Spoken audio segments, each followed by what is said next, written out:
Hello and welcome to the Board Game Barbecue podcast. My name is Steve, your host, and I am joined by six fantastic podcasters tonight. We've got the school teacher who uses the characters from Root to explain war history. It's Conor. How you doing, Conor? G'day, Steve. Hi, everyone.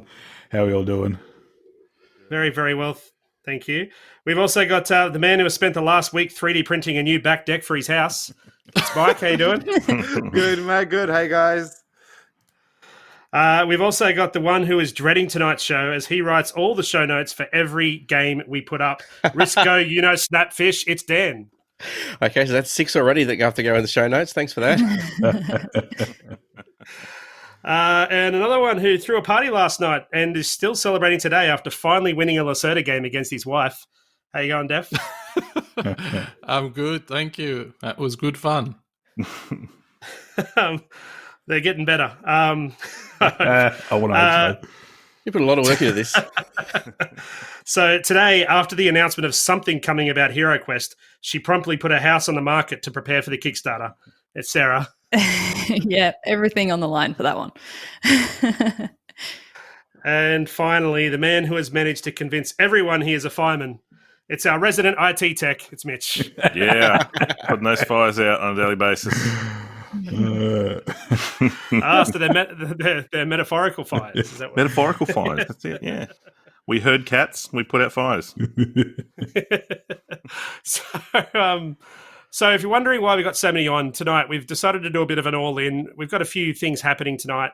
Mostly we're starting out round 2 of the bracket. So I thought, let's get a few people in. We've got 4 bracket battles getting started tonight. And on top of that, we're going to talk about, each of us are going to talk about a sizzling game and our oaths. So there will be no topic tonight. We're just going to boost those 3 segments throughout the show. So we're going to kick that off with our sizzling games. And this is going to be a bit of a trick. I might go in order of the introductions and say, Conor, would you like to go first? Sure, why not? So recently I've been playing Ecos, the First Continent by John D. Clare and AEG Games. So has anyone played Ecos yet? We'll see how this goes. Anyone played Ecos? Yeah, I've played it once. Yeah.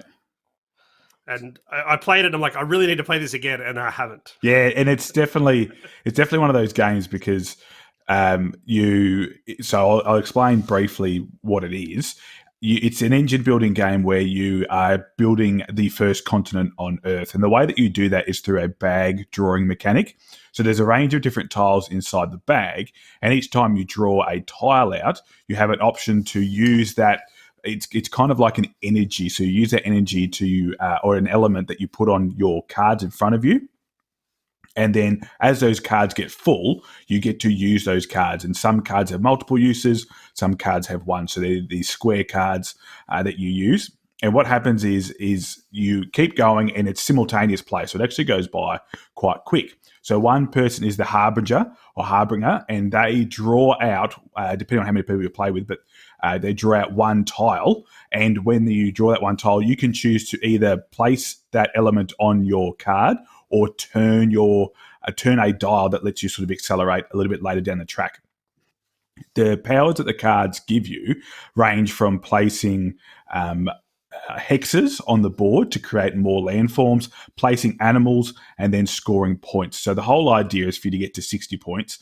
And the way that you do that is by placing land tiles, placing vegetation, placing mountains. So you're acting as like these, I guess they're deities, but they never explicitly said what they are. And then you use those tiles to help place animals. And then those animals are what gets you the higher scoring points. So it's really, really neat, really, really simple. The fact that it's simultaneous, it plays quite quickly. And if you love anything to do with animals and to do with nature, it's really, really cool because you get to build your own little continent, move the animals around. So the animals are like ones you'd find in the savannah. So like lions, giraffe, antelope, and then you've got the aquatic animals too. So it's like tuna, shark, stork, and hippos and things like that. The art's fantastic. Are they hungry hippos, Conor? They are very hungry hippos. And speaking of... Got that one, Dan? Yeah, noted. And speaking of hungry, is that there's some cards that allow other animals to eat the animals. So the lions can eat the herbivores or other animals. The cheetahs can eat them. The sharks can eat the fish. So it's a lot of fun. We've played it a couple of times now, and like I said, the artworks are fantastic. It's quite realistic, so it's not whimsical or anything like that. It's grounded in I guess factual nature, but the gameplay is really cool because you get to build this engine and have these multiple use cards. So I definitely suggest it for families. I think you can play 4 or 5, but a lot of fun, and I reckon one of the better games that came out last year. You mentioned with the animals eating the other animals. Is that a bit of a take that thing? Is that something that like Jules would love? Oh yeah, for sure. Going around chewing other people's animals that they've raised, and you see people building towards it too, because they draw this card and you see it's the lion card, and then once they get it, then lions might be able to eat animals in adjacent hexes. There's a cheetah card that my partner played where even if it's one cheetah, it eats all the other animals in the hex. So she got like 10 points because she ate 5 different animals. And but I mean, that's just, and they cost a little bit more and take a bit more time for you to be able to get those. But it's not so much take that because you don't lose out yourself, but that's just a way for them to score points. But it's something that Evil Jules would love, I think. Yeah. So I've got a you game. guys are getting worse. Than me with Scythe, with you and Jules. Mentioning Jules. Yeah. Well, how many times by the way, Dan, I just mentioned Scythe. You obviously haven't lost to him enough, Steve. That's why. All I do is lose to him and Thomas. I'm sick of it. It's worth noting that all the important people are here tonight as well. I was just about to mention another one for Dan Raw, King of the Pride, which is just here. And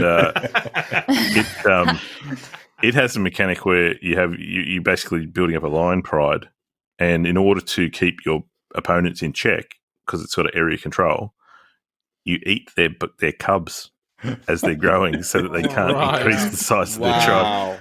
So not very family friendly at all. This is more like, Mufasa talking to Simba about the circle of life type stuff. Like it's pretty, it's not as confronting as eating small animal cubs. Yeah, Mitch's one is more like the Uncle Scar. Yeah. Well, it doesn't. I should clarify. It doesn't. You don't actually eat the lion cubs, but if you move an adult lion into an area where there's unprotected cubs, those cubs just are removed from the board. Unthematically removed. Yeah, exactly. They go to a farm. Yeah. I really liked it too, Conor. I played it like playing two-handed. I think three-handed actually. I think you got to play three-handed. I can't quite remember, but that wasn't the right experience. So I didn't really. I could see all the John D. Clareness that I love, like Space Base, and obviously that's why I'm so keen for Merchants of the Dark Road, because I'm pretty sure that's him as well, if I'm not mistaken. I could be, but I'm not thinking. I think I'm right there. But that same thing is, even in those games, you're never just sitting back just waiting for a turn. There's always something happening off your turn, which is awesome. Keeps you involved. Yeah, and the simultaneous play is crucial to that, because if you were just drawing tokens at yourself, everyone would just be sitting there going, oh, this is any fun, but everyone's involved. And then what happens is there's 2 wild tokens, which can obviously be used for anything. And once one of them is drawn out, all the tiles get put back in the bag, and then you hand the bag to someone else and they become the new harbinger. But that's just more like, I could see that if you're playing with a younger family member, it's like, it'll be your turn soon, and stuff like that for them to stay involved. It doesn't affect gameplay too much, but I think that's what that's there for. But yeah, I could really recommend it for families. It can be as complex as you wish it to be. So if you want to just have simple ones where all you're doing is putting animals on the board, you can, whereas you can have these complex scoring cards for adjacency with the tiles and things like that. So it can be as difficult or as easy as you want. Now, I just realised I just need to go back straight up and correct myself, because it's not Merchants of the Dark Road, it's Dead Reckoning. Correct, yes. Yes, so that's... And I'm very keen for that. Not that I'm not keen for Merchants of the Dark Road either. I just needed to get another one in there for Dan. So. Bring it on. So hang on, just every time we speak, we say the wrong game first, and then we correct ourselves. The right one. Oh, sorry, I meant to be talking about Imperial Settlers, Dan. Sorry. All right. I've just run out of ink in my pen. I'm going to have to... I never thought I'd say this, but I'm going to go to Mike to see if he can bring back some normality to the podcast. I don't agree with you either. been playing a bit of a different game lately. I found a game that used to be an app I used to like on my phone that I played quite a bit, and I saw they brought it out as a game a little while ago, so I thought I'd give it a try, and that is Plague Inc. So I like to also refer to it as Reverse Pandemic. It's a bit of the opposite, but look, it's fun. It's got a bit of a take that sort of feel to it at times. It's a card game where you play as either a virus or a bacteria. For example, they both have different sort of player abilities that you can use at the same time. And they just work very differently. And it's all about pulling out world cards and trying to overtake all the cities you can and then ending that city and collecting cities. So on your turn, you gain DNA points. So the DNA points are what you use as victory points. So you gain DNA points depending how many different countries you're in at the time. But the fun part is you have to spend DNA points to evolve and mutate. So it's one of those games that at the start you're going from 0 to 10 backwards and forwards because you're trying to improve yourself in a way that you're going to be able to eventually earn more victory points, but you have to spend them to sort of get there slowly. And as you sort of completely take over cities and end them, you gain event cards, which can be used a wide range of different ways. And once again, adds a big take that where you can sort of eradicate the other players' tokens and take over their cities or really mess with the board in a lot of different ways. Look, it's a lot of fun. You sort of can play with the different sort of the styles, being the virus or bacteria, and get a complete different feel for the game either way.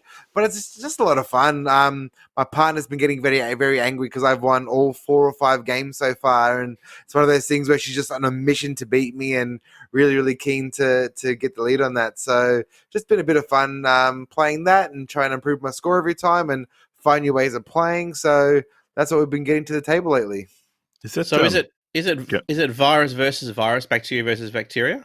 No, you can mix it up. So they suggest starting with the bacteria first because it's a bit more simple rules. And so what it has as well, it's an interesting part. So on your player board, you have maybe spaces for, I think, 6 trait cards where you can evolve your bacteria or your virus. But 3 of them actually have special abilities. So one of them, for example, is it gives you +1 victory point every turn. One of them is an outbreak. So instead of there's a phase called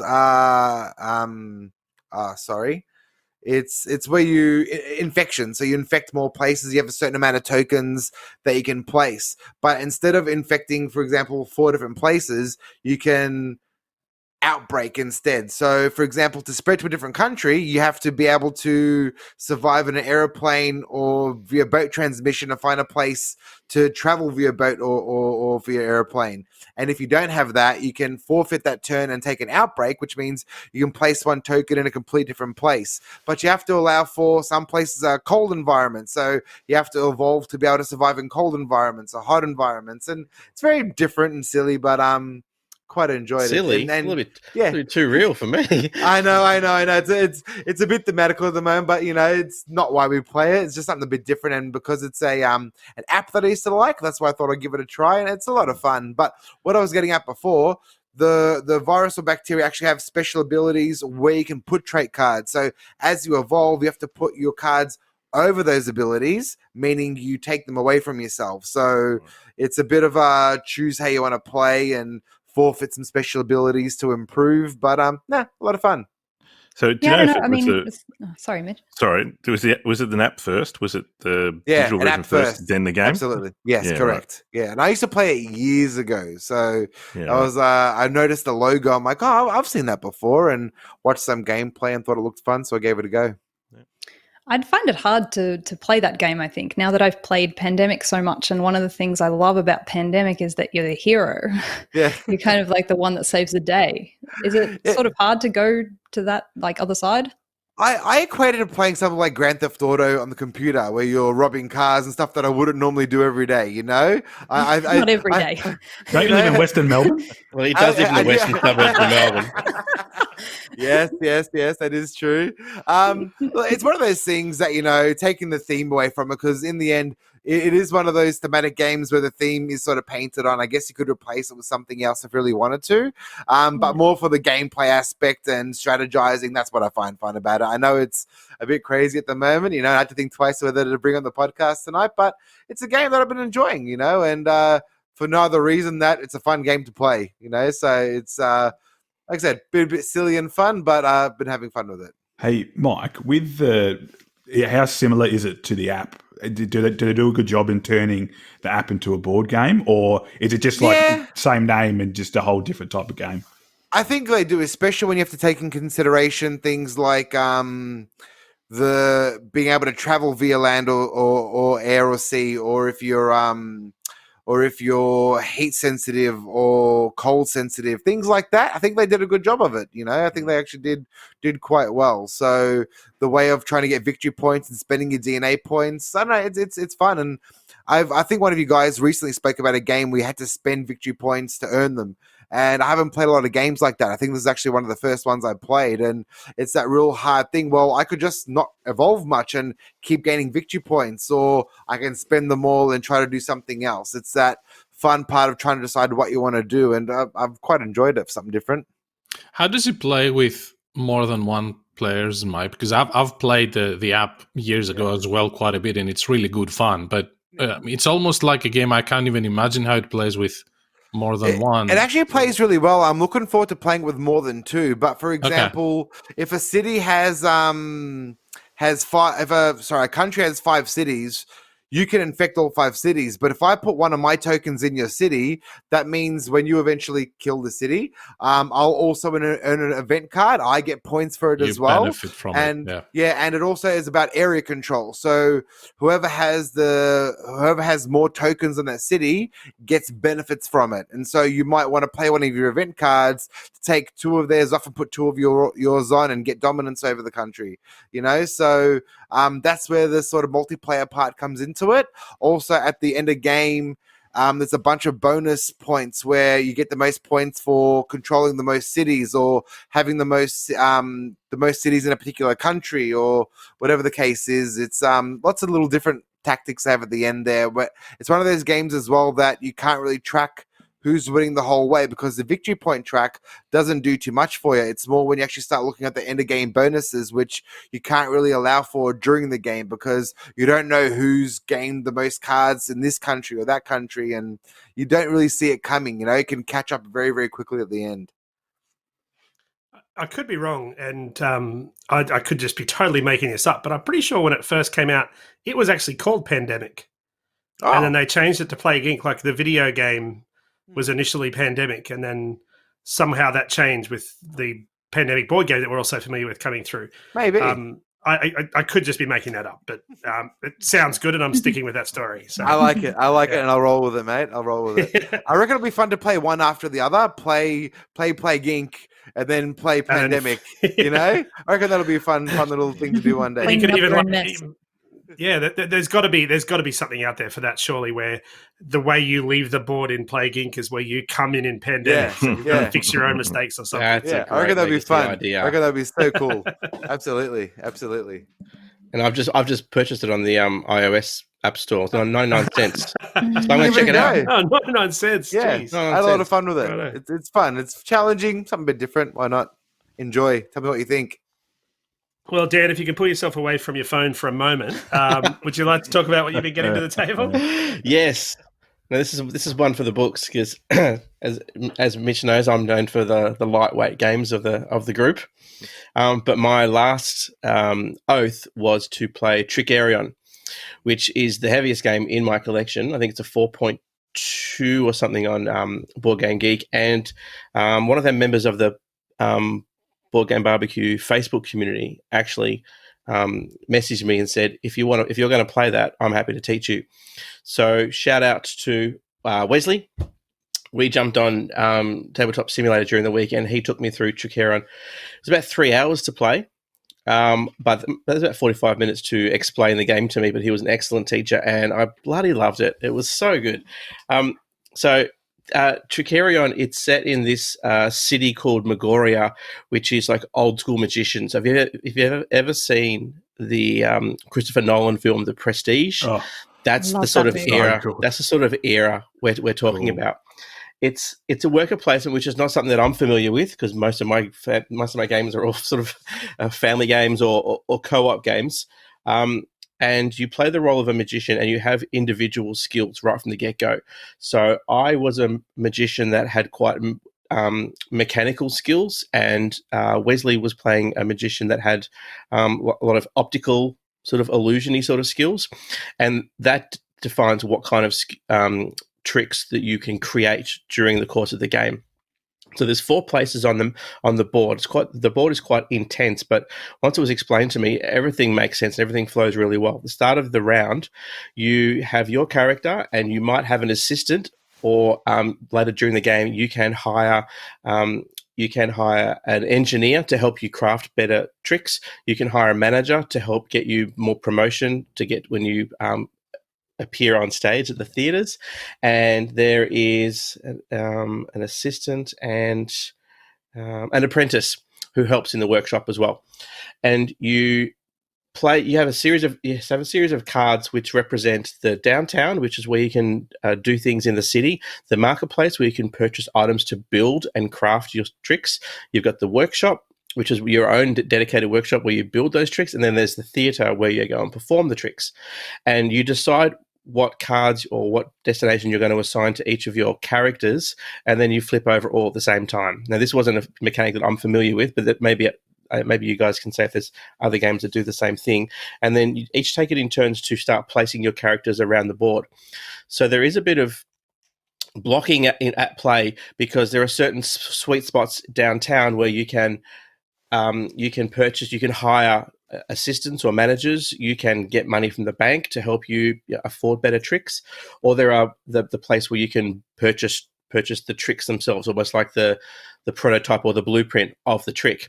So if you know the other person is really got his eye on going to the bank, for instance, you can put yours there and block him from doing that. And that's kind of like an Evil Jules way of playing, which I'm not really familiar with, but I got the hang of it after a while. So that's the downtown is where you can make all those sort of purchases. The marketplace is where you buy your material. So, for instance, if you're building a trick that involves a disappearing bird from a bird cage, for instance, you need metal and you would need pets. So there's 2 things you would buy there. It might be something that was escaping from a water tank. So you need to purchase glass, you need to purchase metal. And the way the marketplace works is there are certain things in the marketplace that are available for purchase right now, or you can place things on order, which means that you pay for them, they go to like an order standby spot, and then next round they will take the place of what's currently in the market.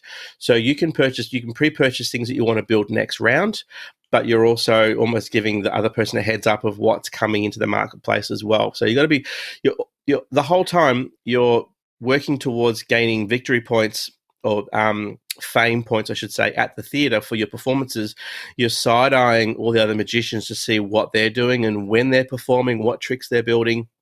When it comes time to go to the theater is set up in the corner of the board, and it's got 4 places on stage, and there's a theater in play. And then on the second round, that theater moves around and a new theater comes. So by the time the 3rd or 4th round, there's a couple different theaters to choose from. And so you can place your tricks in the theater, but if you've got your tricks in the same theater as another magician, then your tricks will get performed regardless whether you're performing them or they're performing them. And there is an advantage to whether you perform on a Friday night or a Saturday night or a Sunday, Thursday, Friday, Saturday, Sunday. So there's a lot of strategy involved in terms of who goes first, and there's benefits for going first, there's benefits for going last. And the whole time you're working towards getting fame points. And it's funny, the way the theater is set, you've got like an arc of chairs, but the chairs also represent the fame point track. So it looks like there's a big sort of grandiose theater in the corner, but that's really just where you track the fame. It was fantastic. I actually won. I don't know how. I can see in hindsight there were points where I could have certainly really deliberately tried to block the other player. Like I said, that wasn't really my style, but I can imagine if you went to 3 players or 4 players, you would absolutely have to play like that to get any sort of comeuppance in this game. You need to be really, really brutal. And I suppose that's part of the fun as well with these games. And it fits the era as well. If you think about, like, again, the Prestige, it was super competitive in that sort of magician's market, and I really loved it. It comes with a workbook of all different kinds of tricks, so you know what kind of tricks you're able to build. Things like stairs of water, a shattered mirror, a rabbit from the top hat, card manipulation. There's a water tank escape. There's a zigzag lady being buried alive. All those sorts of things, and they're great. They're graded. So there's some simple ones and there's some more difficult ones. And once you earn enough fame points, you can start to work on the more difficult tricks. But yeah, there's fantastic Trickerion. I haven't ventured into the territory of teaching my wife this game yet, but I am going to have a crack at it. But of course, if anyone else wants to play it on TTS, I'm happy to do a teach.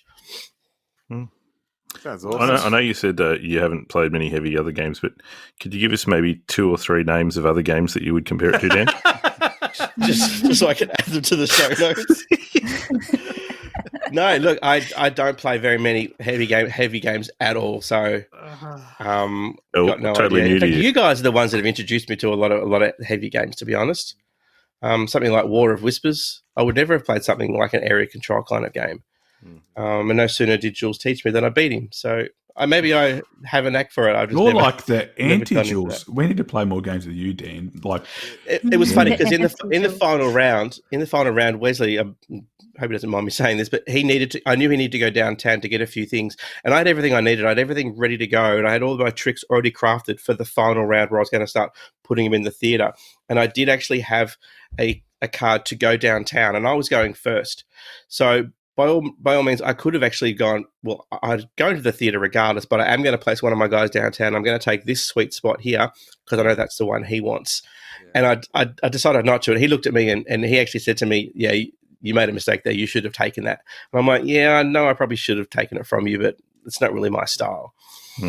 Don't you think there's also an element, though, where you can, there's a potential to miss out on the thing that you need because you're blocking someone else? Yeah, it could have been a complete oversight. If I block him, he blocks me, and then suddenly it's a moot point, really. So yeah, I was sort of really focusing on my game, but I can certainly see that once this game goes to 3 or 4 players, you really got to keep an eye on what everyone else is doing because the spots are really limited, especially in downtown in the marketplace. So if there's something you want, go for it. Or if there's something that someone else wants that's potentially going to give them more fame points and overtake you on the track, just pop one of your guys in there and stop them from getting it. And a lot of time with worker placement, that's the thing. Once you start getting more people into the game, the spots become a lot more crowded. Yeah. There's less resource things available, and even if you may not be actively going out trying to block other people, sometimes you just sort of have no choice because that's just what's available. It's the most disheartening thing ever when you've got a plan set out and someone goes first and they take that one spot that you need. Yeah. And then do they block off some areas when you're playing with 2 players, Dan, or is everything open like it would? No, you're right. They do block off 2. They do block off 2 spots. So, for instance, there'll be 4 spots. It's only the first and fourth spots get used in a 2-player game, and they quite often have an advantage as well for the first spot. So you have action points, and if you take the first spot on some of them, you actually gain 2 extra action points. And if you take the last spot, there are no additional action points. Same as in the theatre, you get an additional action point if you take the Sunday time frame, if you like, the matinee. But if you take the Friday one, that means you get to go first, but you get 1 less action point in the theatre. So, and to that respect, it's actually really well balanced, and it's quite clever the way it's designed that way. On the theatre, do you get? You said your tricks will stay in the theatre when it moves. Do you get any benefit if your tricks are in there? Tricks, once they've been performed once, they will go. Oh, okay, you're right. Yeah, and so you got to purchase everything, you got to build them and craft them in your workshop, and then they go to the theatre, and they can stay in the theatre unperformed. But once they've been performed, that's it. Yeah, and someone can slip and you in also get. Yeah, and you also get bonus points for if you've got your magician on stage, but you've also got one of your assistants with you or your apprentice backstage as well, you get additional fame points. Yeah. So that's the thing. If you want to, you can use your assistant or your you can keep your you can send your assistant to the marketplace to gain things, and you can use your apprentice to help build things while your magician goes on stage, or you can take them with you to the theater and get extra additional fame points when you perform your tricks because they're there with you. But then you're also missing out on potentially getting things from downtown, the marketplace. It may come as a surprise. I got this in the Shelf of Shame as well. I know it's got that big book of tricks. Do you have to sort of like the whole game be looking at the book of tricks to sort of because the deck is there on the table, but all of the tricks are available to you within the certain. So I think there's 4 or 5 tricks available to you until you get to 16 fame points, and that opens up a whole new range of tricks within your niche specialty, if you like. Okay. So if you're an escape artist, there's a series of tricks that you can build, and they all have a mixture of the different materials and things you use as well. I was lucky enough to build 3 tricks that kind of had similar materials, so I didn't have to visit the marketplace too often, because once you purchase a material from the marketplace, that's it. You've got it for good. So if you pick up three glass, then you can use those glass at any time for any trick you like. So they don't ever exhaust it? Like it's not No, as long as you've got enough of the numbers. So I had one trick that just needed 1 glass. I had another trick that needed 3 glass. So I bought 3 glass, and I was good to go to build any of those tricks from there on. Yeah, right. Dan, you'd be happy to know that when you were talking about the worker placement and getting benefits on different areas, that reminded me of another game, but I've decided not to mention it for your benefit. So, I thought it sounded like Vinhos. I thought it sounded like Valorous. All right, everyone throw a game in Viticulture. Everdell? Right. No, I was thinking of viticulture, because you go viticulture, you get the victory point in some spots if you go there first, and it does sound like those other games you mentioned as well. But it's also my first Mind Clash games, so if you want to throw a few Mind Clash games out there as well, I'll put them in the show notes for everyone. Give us time. We don't want to overdo it, Dan. How many characters are allowed in the show How notes? weak-willed am I? Here I was going, I'm going to do the right thing and not give it a go, and you guys are like, oh, what about this game? I'm like, yeah, the one was viticulture. All right, we'll keep it in Melbourne, and we'll go over to Death. What have you been playing, mate?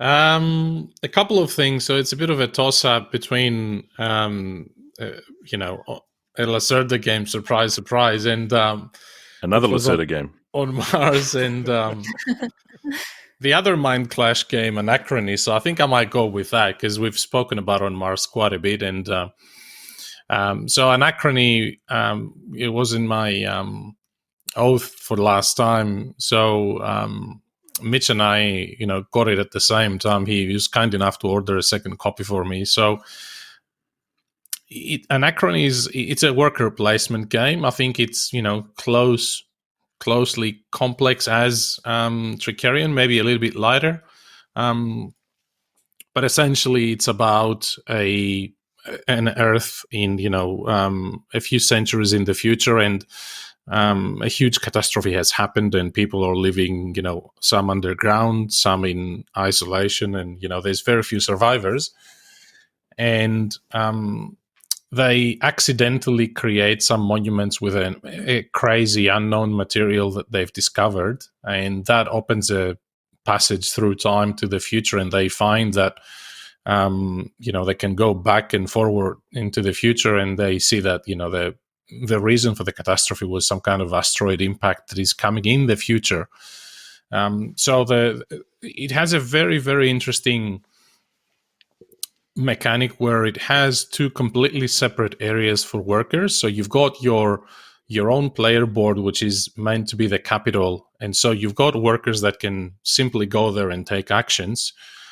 But there's also an area where they can go outside, like in the surface of the Earth, where it's not safe though. So they have to wear these exosuits to go there. So you have, at the beginning of each round, you have these exosuits that you decide how many you want to use, but they cost, in power generators, which is one of the main resources in the game. And so it's very fine balance between having enough of those so you can do enough actions, but also have enough resources for the subsequent rounds of the game.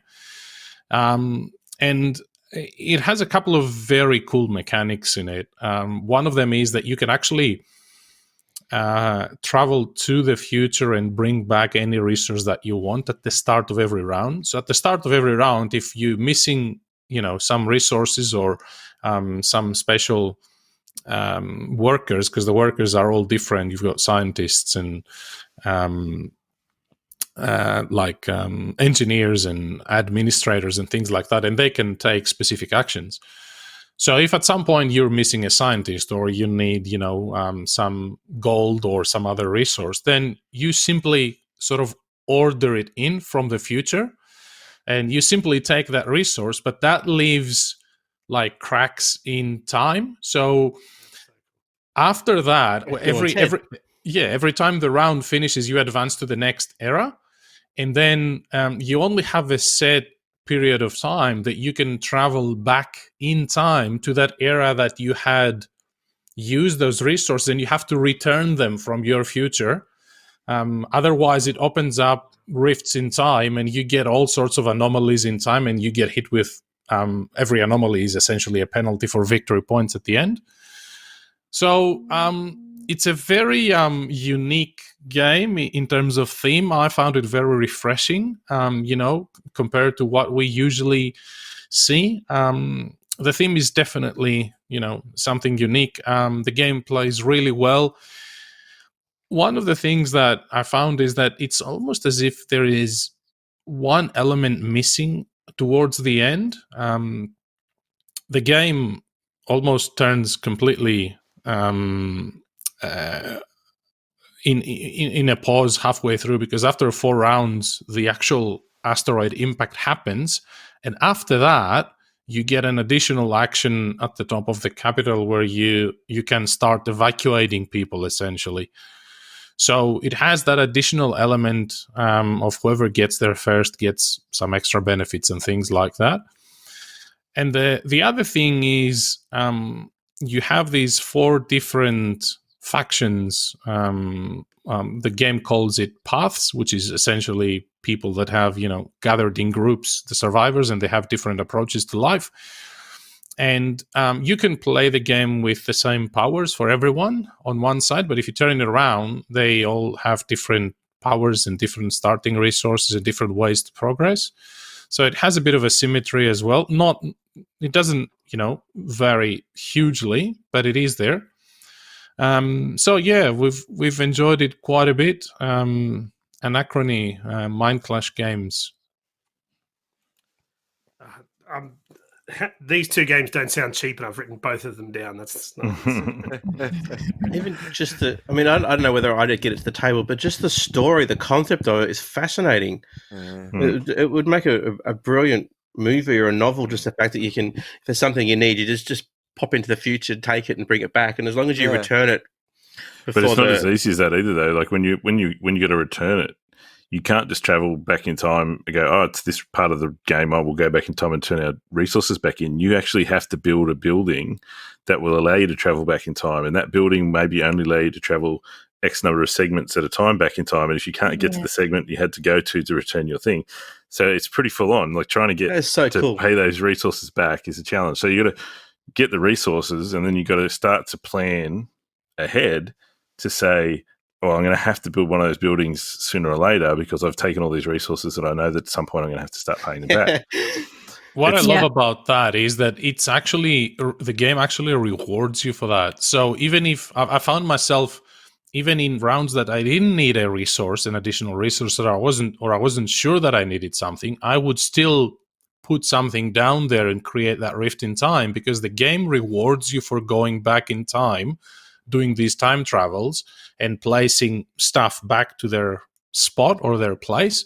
So you've got this track that, gives you additional victory points at the end around how much time travel you've done. So it's not just that it's, helping you out in every early round, but it's also giving you the opportunity to increase those victory points by doing those time travels. I found that very, very clever.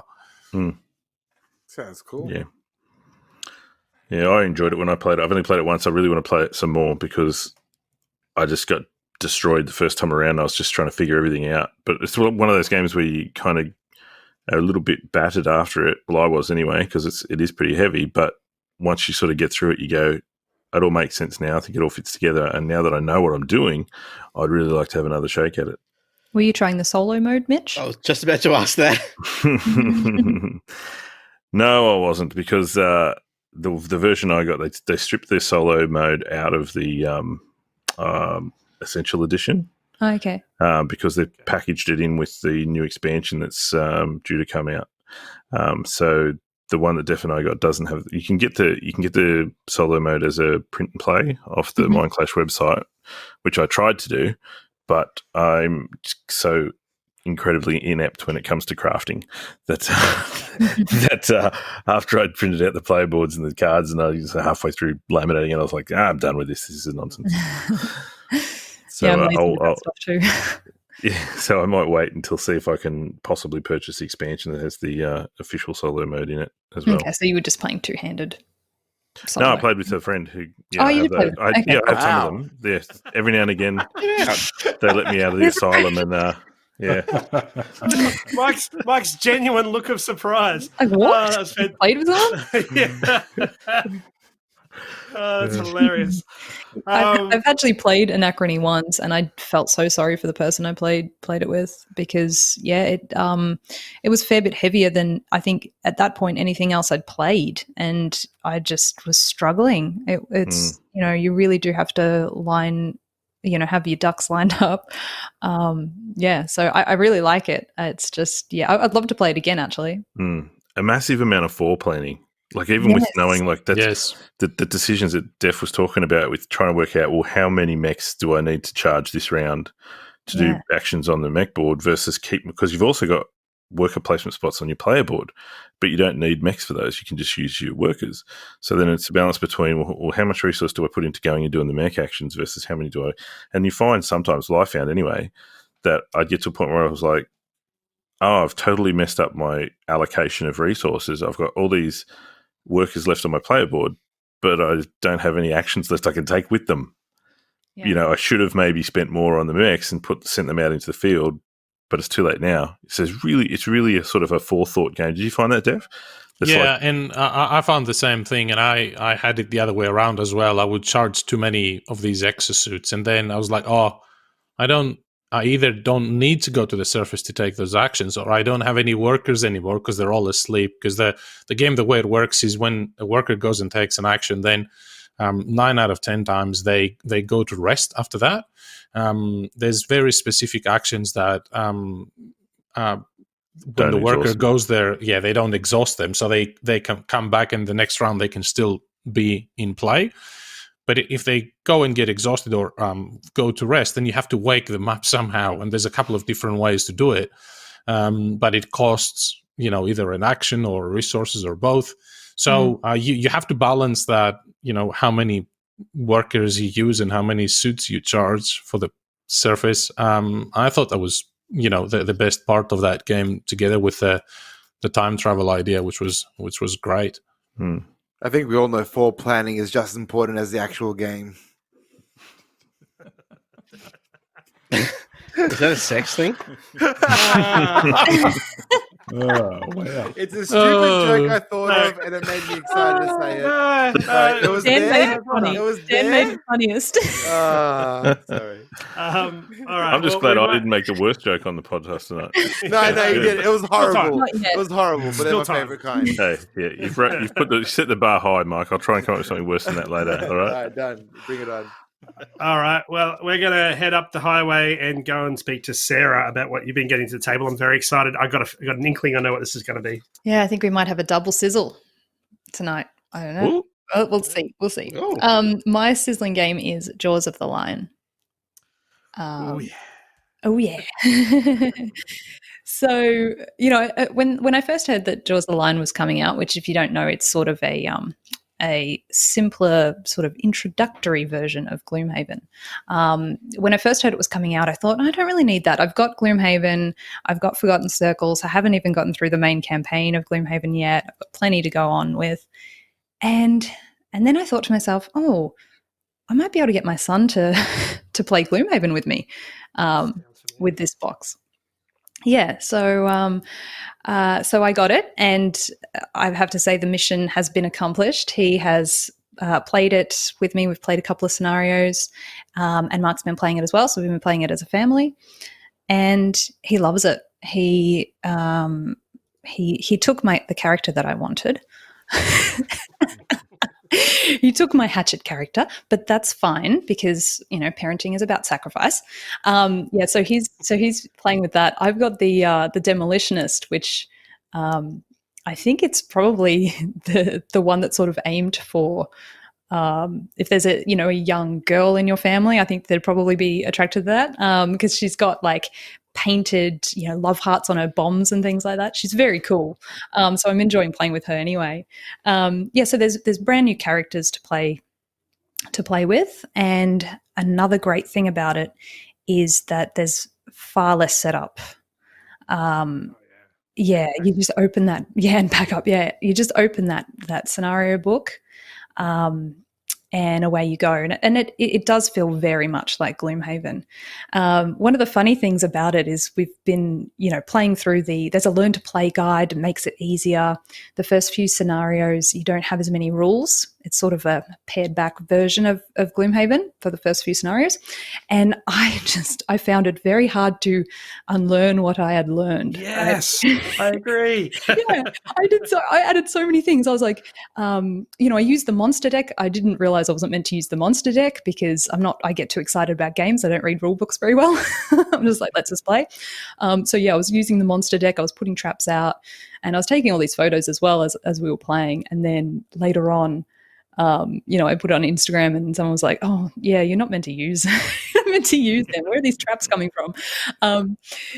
So I found it really hard to go back to sort of a more basic version, but for my son it was perfect. He knew what was going on.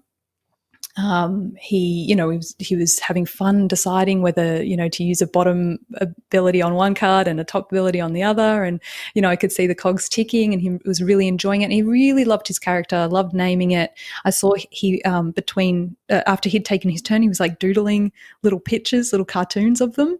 That's really cool. Yeah, it was so awesome. So yeah, it was really heartwarming. I was like, yes, this is exactly what I wanted. This is good. And then maybe, he'll play Gloomhaven with us as well when this campaign is done. So essentially what you're saying there, Sarah, is you found another excuse to buy games. Yes. She bred another excuse to play games. That's right. This was pre-planned a long time ago. Yeah. You reckon Isaac Childress has been working on this for a while? Yeah. It's 10 years. Long game. I echo everything you just said because it's exactly what we're doing as well. We played it, I think it was on Tuesday night, and we've decided that Tuesday night is going to be my wife, myself, and my 10-year-old is going to be our Jaws of the Lion night for the foreseeable future. I was lucky enough to get the hatchet, and I aptly named it Axes McGee. But it's not my sizzling game, not because it shouldn't be, more though it's also my oath game. So I'll briefly mention another game tonight. But yeah, the thing I loved about it, Sarah, you're absolutely right, is that I remember when I first played Gloomhaven, and me and the group that we played, we got through the first mission. I think we played 2 missions that night. It took us 5 hours. We got to the end of it, and then by the time we met up the next time, we'd all reread the rules, and we'd come back and gone, we did this wrong, we did this wrong, we did this wrong.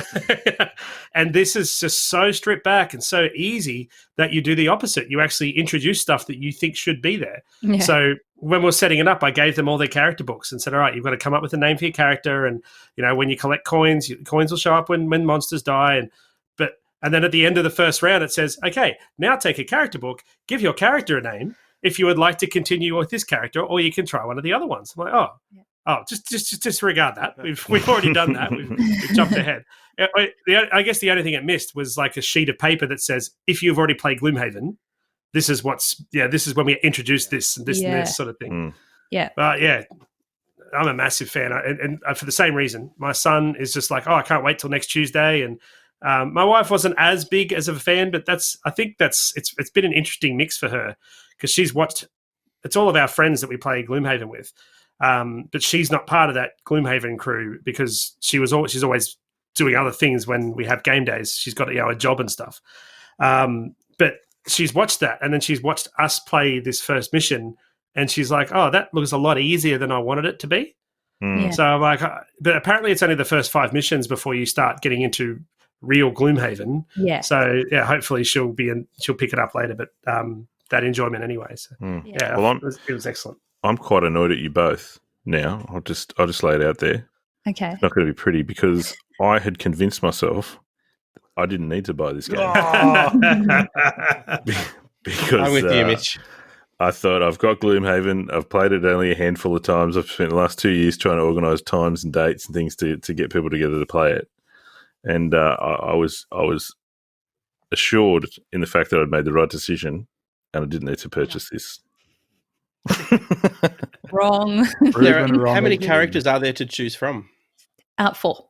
There's 4 Okay. characters in the start. Yeah, So and they're is all there any really way- different as well. Is there from any way for the original. other characters to come into the game, or once you start with, say, let's say you play 3-handed, is the 4th character just won't get any gameplay at all? That's a good question. So it does scale, and Gloomhaven scales as well. Both games scale, but the reason why I say that's a good question as well for Jaws of the Lion is because I haven't actually got up to the part where it will tell you what level the character's going to, like if you have a new character, what level will it enter as and things Right. like that. I think that I think it would be fine to bring a 4th. You know, if Ren, if my 2-year-old wanted to play with us, Well, she she's could still playing totally it in have 3 4th years' character. time, and suddenly she's 5 going, hey, I'll Knowing play. you probably would be. Yeah, but in Gloomhaven there is like a world prosperity level, and that's the level in which like new characters will enter at. So they don't have to start from the start while you guys are all super, powered up and stuff like Yeah, that. So that I haven't come across that yet in Jaws of the Lion. So I'm not sure, but in terms of like the scaling in levels, there's more baddies if you're playing with 4, so you'd need to add more bad guys, and you can see that clearly on the map, which is really cool. It scales really well, I think. I've played Gloomhaven with 2. I've played it with 4 actually as well, and now playing this one with 3, and it's I think completely also the missed other the characters- Gloomhaven train, so this sounds like the perfect entry point for me, even just to dip Yep. my toe in the water. Didn't So I with, convince you, Dan, when we had the Gloomhaven versus Pandemic battle? Didn't I convince you to go out and buy it? I remain strong. So that one end I up? think the other thing How with did the that one characters, turn out? Dan. Yeah, good. Gloomhaven's the second round. How about Pandemic? But no, with the characters as well, I haven't come across it yet either, but I believe you can actually bring characters from original Gloomhaven into Jaws of the Lion and vice versa. So you can actually take your characters into the other universe, which would be pretty cool too. GHU. With that's Sarah, right. question for Sarah. With Jaws of the Lion, obviously there's a hell of a lot of similarities in terms of playing with Gloomhaven. But for those that maybe haven't played Gloomhaven, could you give us maybe 2 or 3 other games that are similar that you could recommend? Mage Knight's similar. I think Mage Knight plays similarly because of the card play and things like that. Well, it's also Frosthaven. I mean, Frosthaven. Frosthaven, Yeah. going to be very similar as well. Yeah. Hey, Steve and Sarah, so you talked about potentially 5 missions where you're slowly introducing new rules, sort of new rules to something like that. Is there an option to skip those first 5? So, for example, myself and my partner, we've played through a little bit of Gloomhaven. I've got it coming in the mail, Jaws of the Lion. So is there potential to skip those first 5, or have either of you gotten that far yet? You don't want to skip because you want to get the story, and you want to. You definitely don't want to skip, but you could muck it up like I did and just put all the stuff. you could play it like normal Gloomhaven for sure. Yeah. Which I kind of, I did accidentally with some of the things. But no, there has been some, complaints from people who have played Gloomhaven, and they said, we didn't really need hands being held for these first 5. But you know what? It's really not so bad. It's only, I've played a couple now, and it's almost got everything now already. And there's probably going to be as many people that are going to jump on this that have never played Gloomhaven. That's As right. Yeah, it's not. It's not. It's not for the vets. Like the No, vets like it, exactly. but it's not for the vets. And I Yeah. also think too, like the missions. I don't know if they get when we get further on, that'll obviously change. But I think the first mission took us 30, 35 minutes. Yeah. You know, I'm used to sitting down for 2 hours for a session at Gloomhaven. So Yeah, 100%. It's absolutely perfect for, you know, for all those people who were intimidated by the Gloomhaven box, because of, you know, the game is such a lot to learn. It's so much setup, you know, all that. This is just perfect for that. If you're intimidated by that hugeness, you can play this instead, and it's a smaller scale, but just as fun. And it's not prohibitive cost-wise either. It's quite reasonably priced, I think. Very much so. And the production quality I've noticed is, you know, they've upped that a little bit as well. Like the cards just feel fantastic. They're laminated really nicely. You know, again, that's good if you're playing with kids because they treat things a little bit, you know, rougher. What else is nice? Oh, the map is beautiful. That's, again, nice and glossy. Like it's really nice. And for the money, I think it was, you know, less than $80 Australian. For you're a not lot going to of get game. much more game for that. Yeah, that's right. I think Dan's rejigging his budget at the moment. Well, he already spent that 99 cents earlier. Yeah. So. I've got 1 cent left. I have two quick questions for you guys. Number one, does it still have the legacy aspect where you're putting stickers down and you can only sort of go through it once completely? Well, you definitely put stickers out, and you do that right at the start. So you basically read the prologue, and at the end it says your reward is essentially put this sticker on this map. Yeah. But again, I don't know if you did the same, Sarah, but I just gave that to my 10-year-old and let him put that first sticker on, and that's kind of like that first moment of what this is real. Like I'm affecting this game forever, and it even covers up like a part of the letter and the border, so it's legitimately changing the look of the game right from the start. So I think that they've done well.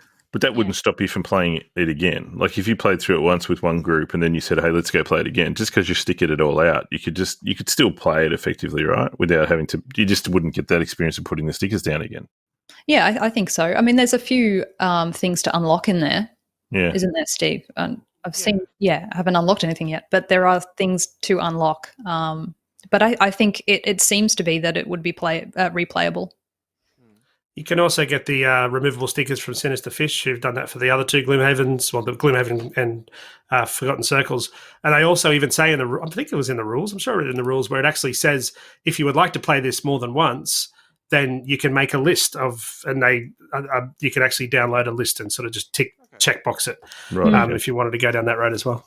I also wanted to ask, look, my gaming group, the people that I play this with, could only usually play after work on like a Monday night after dinner and stuff. And my Gloomhaven box got played a couple of times and ended up going to the wayside because trying to get to their house after work, set up, eat dinner, play, pack up, get home for bed for Tuesday, it couldn't really happen, and we couldn't really devote like a whole Saturday or Sunday to it. Do you think this is someone who's in that sort of same experience? Maybe might want to downsize to Jaws of the Lion. If I can't get Gloomhaven to the table, for example, is it maybe worth trying to get into that instead? I think so, definitely. I think, I can definitely say that. Just that booklet and not setting up the map and then having to refer back to the map and what's going to come in the next room. You know, it takes out a lot of that admin stuff. It cuts down the game time and just that fiddling around. And if you pair it with also the Gloomhaven Helper app, which I haven't done just yet because I find the scenarios are pretty seamless and they're pretty quick anyway so far. But if you paired it with the Gloomhaven Helper app as well, I can imagine it going very, very smoothly and not having to do much admin at all. Have either of you tried the Foreteller app?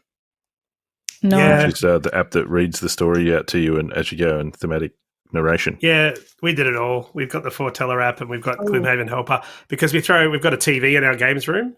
So we throw I throw the screen share up on the wall, and then we've got the speaker with the sound, and just more to create that kind of immersive, environment for the 10-year-old to sort of really grab him, and it seems to have worked so far. Yeah, that's cool. Actually, my son was like, "Oh, can we play Skyrim soundtrack while we're playing?" And he wanted a soundtrack. Yeah. So maybe that's I should look into the Foreteller app as well. Well, I'd love to keep talking about this, we still haven't got through all the sizzling games, so we'll better go over to Mitch and see what's going on up there. Or down there. All righty, my turn. So my sizzling game for this week is none other than Tiny Epic Dinosaurs. Teds. Yes. The TEDs, the Tiny Epic series, the latest that's been released in the Tiny Epic series, arrived at my doorstep after backing on Kickstarter the last week. And actually, that was my Oath game as well. So we've all done a bit of a similar sort of thing and, brought the Oath out as the sizzle. I'd really like it. I'm going to spoil the rundown right out of the gates and say I think this might be the my favorite Tiny Epic game of all time at this point. It's really good. I think a lot of people expect it to sort of be a bit Dinosaur Islandy because it's got that sort of pink and yellow kind of color sort of scheme going on it. But it's a little different in the sense that you're not actually building a dinosaur park for people to come and visit your dinosaurs and walk around like a Jurassic Park type thing. You're actually playing a bunch of dinosaur ranches, and you're raising dinosaurs on a farm type thing, on a farm or ranch, to then sell off, I guess, to parks or people who would buy dinosaurs, and get money or get victory points in this case for the dinosaurs you bred and raised. So at its heart, it's a straight up and down worker placement game. There's a number of different spots out on the board, and you would take turns with your opponents in moving out to different spots. Some of the spots will get you resources. Some of the spots will get you dinosaurs. Some of the spots get you pens or fences that you need to put into your ranch so that the dinosaurs don't get out, because you can't put like carnivores into the same paddock as you would with herbivores. You also have a bit of a, I'm not really sure what it would be, because in your little paddock, there's for each little square where you can put a dinosaur, there's resource pictures as well. At the start of each round, any resources you have uncovered, you get those resources to spend. So as you start putting dinosaurs into your park or into your ranch and covering up those resources, I guess those dinosaurs are consuming those resources, so you don't then get to get those resources at the start of every round. So the more dinosaurs you start to build, the less resources you have to use to build more, I guess. It kind of balances itself as you go. So you're sort of building your little dinosaurs. You have objective cards that you're trying to achieve, which are essentially just different combos of dinosaurs. It might be 2 blue dinosaurs, a yellow and a green. And once you've bred those dinosaurs up in your ranch, you can take one of the actions that allows you to spend those dinosaurs to take that objective card, and that'll get you certain victory points. There's research cards that are like kind of like powers or events where you can choose those cards, and some of them will give you ongoing powers throughout the game. Like, every time you do action A, you get an additional resource or whatever may be the case. So you can choose to use those as well. Yeah, and that's fundamentally it, really. You continue on and you take your turns, building up your ranch, putting in your... there's also the aspect, as with most dinosaur games, where if you don't have enough fences in the right place, or if you can't feed your dinosaurs with enough of your resources at the end of the round, the food, there's a meat and there's a leaf, which represents the herbivores, and you have to give those to the number of dinosaurs in your park. If you haven't got enough at the end of the round, then your dinosaurs will escape. And so if a carnivore escapes, it takes one of your herbivores with it. If you I can't remember what the herbivores do when they escape, but it's something equally as bad. Nature finds a way. Nature finds a way. Crazy. Exactly. So look, it's a great little game. It really does sort of bring that whole Tiny Epic. Yes, it's in a small box. Yes, there's a whole lot of little pieces, and the board's made up of cards sort of placed together across the playing area. But there is a lot of game packed into a little box. There's a lot to it. I wouldn't say it's super heavy or anything like that. It's pretty straightforward. The rules are really easy to pick up and to understand. I'd call it a next step game. So, like, if you've got someone who's got into the hobby, they may have played Pandemic, they may have played Azul, they may have played a couple, whatever your favorite gateway game is, and they're saying, hey, this is pretty cool. I wouldn't mind getting into something a little bit more chunky, a little bit more beefy that I can sort of wrap my head around. Well, before you throw Trickerion at them, maybe say, hey, have a crack at Tiny Epic Dinosaurs. It introduces that worker placement mechanic. forethought thinking about managing resources, preparing, that sort of stuff, because you know that you're going to need it in the future.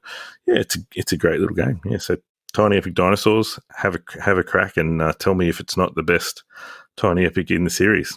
Hey, Mitch, I'm excited to give it a try. Yeah, I was just going to say the aspect of having to be careful of where you place your dinosaurs is something I think missed out. We were talking about Dinosaur Island before we started recording. I think they missed out on that with because I really do like Dinosaur Island, but the thing is that there's no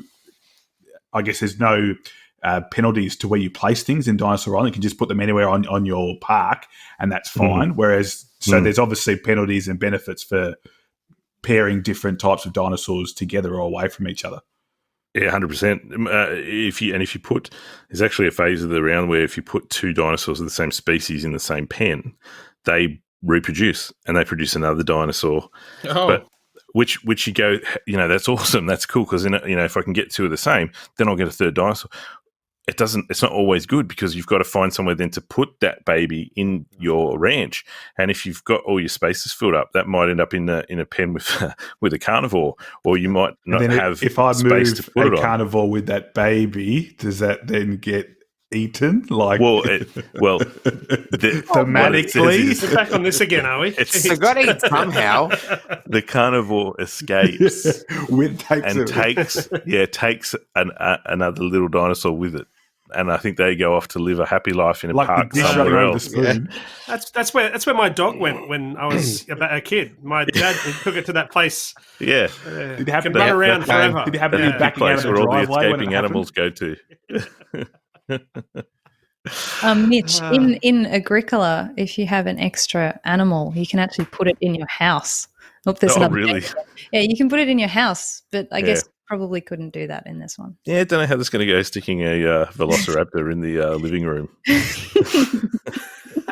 I saw Dan get all upset. I thought, he must have just about to say that Agricola line. And then I remembered, no. It's another game. Another bloody game mentioned. Oh, dear. How you managed to get Agricola into Tiny Epic Dinosaurs, but well done. I think Caverna shares that same thing as well. Does it? Yeah. All right. Well, it's only my sizzling game left. I'll make mine really quick because I've obviously spent a lot of time talking about Gloomhaven. But this is an important one because it was designed by a friend of the show, Travis Jones, and produced by a friend of the show, Jamie Stegmeyer on Stonemeyer Games, makers of plenty of other great games, which I'll leave them for now. But I played Pendulum, and I was keen as to play this, obviously, because I'm a bit of a Stonemeyer fanboy, and having Travis on the show and talk to us about it, so keen to get at the table. So I literally played it the day it arrived, which is quite rare for me, let's be honest. And I like it. I really like it. I've only played it a couple of times. I've only played it solo, so with the Automa deck. And it's these little moments where you go, this is why this game is good. Like, at first, I was so frantic because in the Automa, what you do is every single time I'll take one step back. In Pendulum, you've got these three timers, and as they flip to a new location, that then allows the workers that you've already placed there to get their benefits. But you can't move those workers off that space until that timer goes back to the other space, and then they're freed up. So they're trapped to get resources. So there's a 45-minute, a 2-minute, and 3-minute timer. So the 3-minute timer gets you all these great things, but then your worker's trapped for 3 minutes until that timer turns. So you can't use it anywhere else on the board. With a 45-second timer, you can kind of jump and switch between the two, and you get lots of use out of them. So, but how the Automa works is that every time you get resources from one of your workers, you need to flip an Automa card and then do what it says to do. And quite often, it'll say to flip a timer. If the timer's empty, then you've got to flip a timer. So you flip a timer, you go, all right, I've got to get those resources. And you get those resources, and you're like, all right, now I've got to flip an Automa card. And like, okay, no, that's all good. I'll move this person here, I'll move this person there. Excellent, great. All right, now I get my second resources. Now I have to flip another Automa card. And at first, it was like, oh my gosh, this is going so fast, and I'm freaking out. I don't know whether this is just too much, because when you're playing solo, you cannot play with the alternative turn-based system. You must use the timers. So first up game out of the box, they recommend not doing that, but it was me or no one. So that's what we did. Who's And, we? That's what who did? Yeah, me and Automa. Yeah. Old Auto. But after a while, you sort of get into the groove of it all, and the most amazing thing about the timers is you don't actually have to turn them unless the automa says to turn them, or if it's in your benefit to do so. So there was a situation where the round ends when the 3-minute timer turns for the third time. And that means that it doesn't matter what happens from there on, you can complete those actions, but no other timers will turn. So I was sitting there at the end of the second round and the purple timer's running out. And I'm like, oh, okay, well, I'll put my workers up there because I'll get those last. And then I'm like, oh, hang on, the green timer's also nearly run out. So I could put my workers over the green timer and then that will flip. And then that's less time than the purple timer. So then I'll get those workers back and I can just not turn the purple timer. So this might sound a bit confusing, but basically give myself an extra go and it was just a race. I'm just sitting there and it was like green, purple, and the green just went before it. So I was able to do what I wanted to do. And then luckily for me, the automa didn't turn the purple. So then I could then move them over there and get those benefits. So it is quite thinky and there's a lot to take in. And there is a bit of frantic pace. But at the same time, I was literally sitting there watching 2 sand timers dwindle down with 2 workers in my hand, having time to consider all this. So it's certainly not the situation where you're making bad decisions because there's not enough time. You can actually make good decisions because there is time. I found it really fascinating and I'm desperate to play it with the full player count because having people in those positions and getting into that groove and having everyone understand where to go and to do what, I think it would just be fascinating. It would just sing.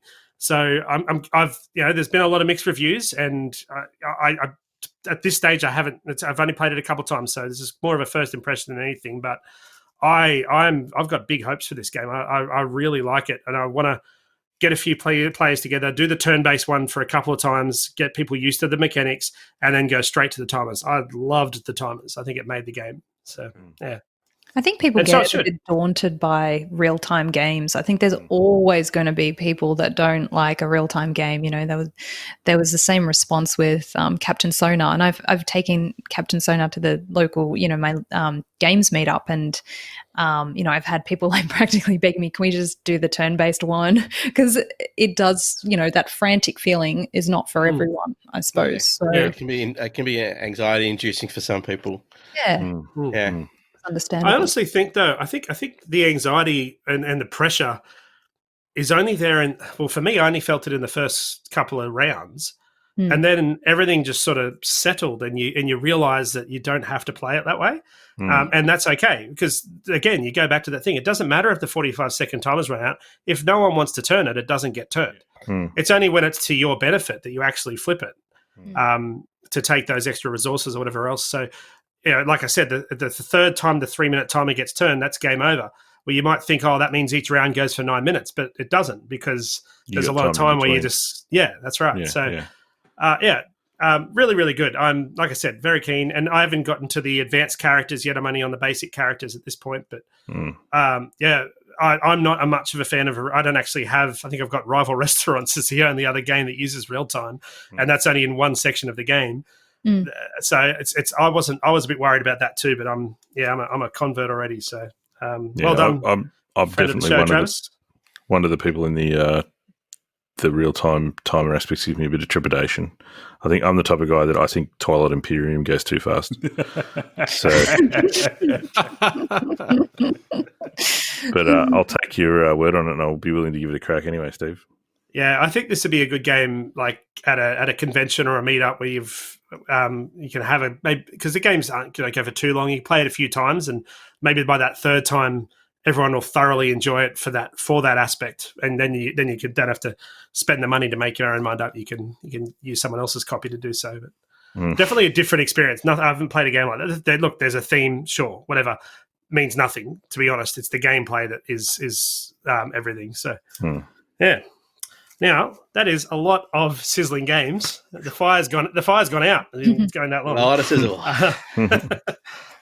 So we're going to move on to the board game bracket, where we've decided to do 4 games. So this is going to be a long episode, but that's all right. We'll keep our battles short. We've talked about almost all these games before. I say almost because the first one up is Terraforming Mars versus Dixit.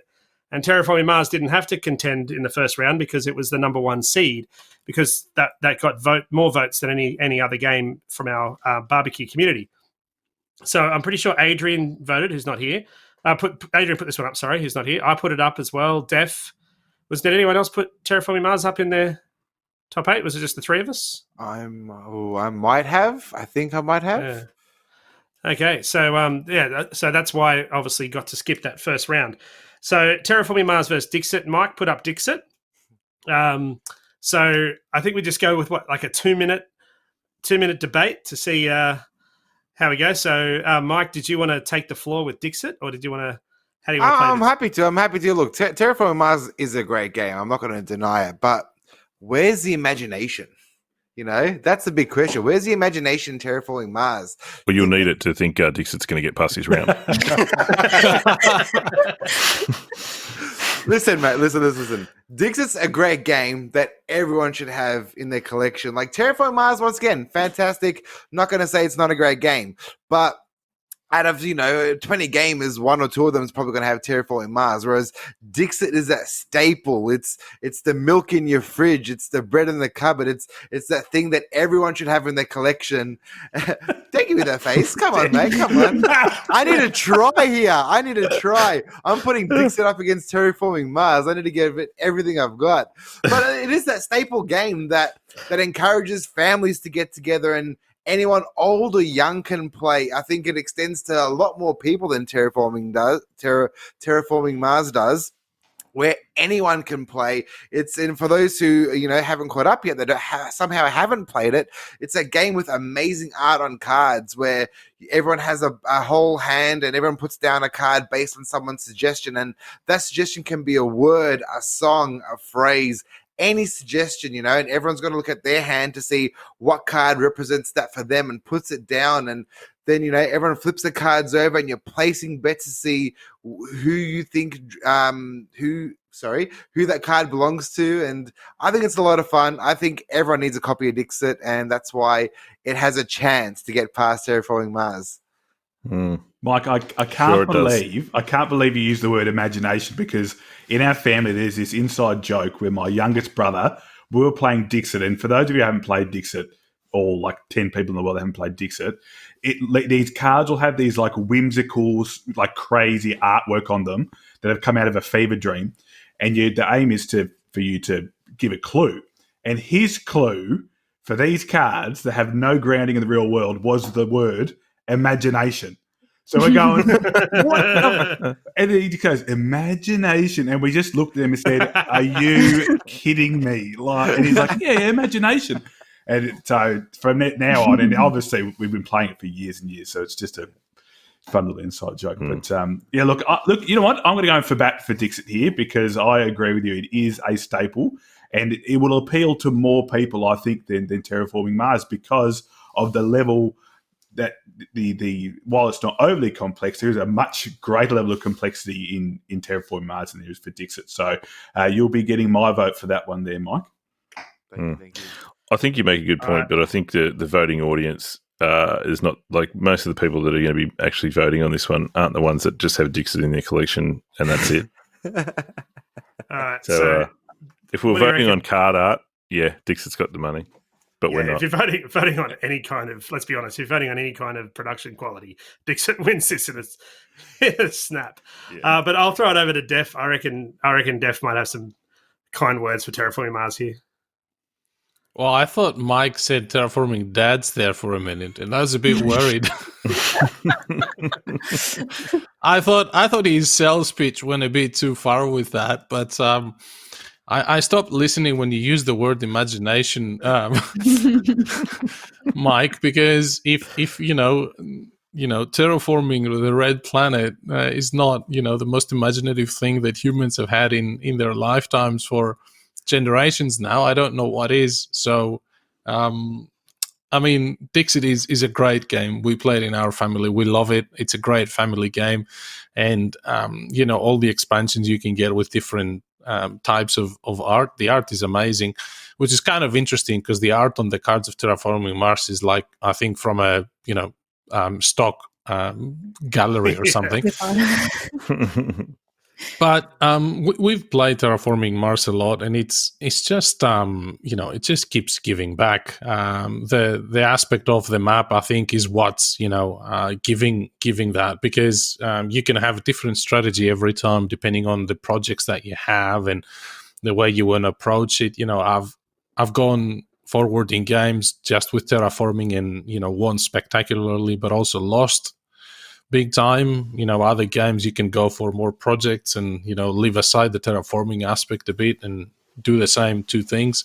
It's just one of the greatest engine builders, I think, out there. And the fact that it's it does apply to obviously a smaller audience than Dixit, which basically applies to pretty much everyone, but it's still easy enough and accessible enough. And I think that's why it's been so popular. It has that great balance between complexity and satisfaction that it gives you. So I think it will advance, obviously, in this round, but I actually think it's going to advance a couple more rounds down the bracket as well. Yeah, I got a lot of good things to say about Terraforming Mars, but I think I'll save them for round 3.